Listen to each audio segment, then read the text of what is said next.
I was going to give you just a little bit of an idea of how the book is set up to equate it to the life of a lobster. So the book is broken into 3 chapters, and each is a different stage of the life cycle of a lobster. The first chapter is what I call larval. It's when you're a new business, you're a startup business. All the things that you have to do to get going, to invest, to build the foundation for the future. And when a lobster is young, it sheds its shell repeatedly, maybe 5, 6, 10 times a year. Just like a business is young and nimble and agile, they change. Lots of little things happen, lots of little growth.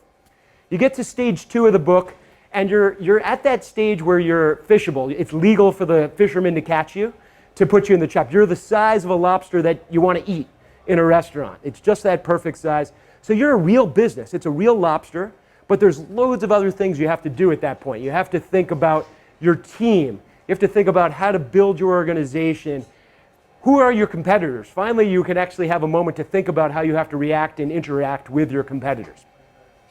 And then we move to this next stage of the lifestyle where a lobster, where it's pretty big. It's that monster lobster that's so big it's not even legal to catch it if you're a fisherman, because it's so able to contribute to the propagation of more lobsters in the future. And these businesses are real businesses. The little things don't bother us so much, but as we go forward, we have to really think about how are we going to deal with problems. In my case, I had a pretty traumatic crisis to deal with when we were at that stage of business. And then also this last section of the book talks about the exit and how you think about the value of your business and interact with potential buyers or acquirers or however it might work.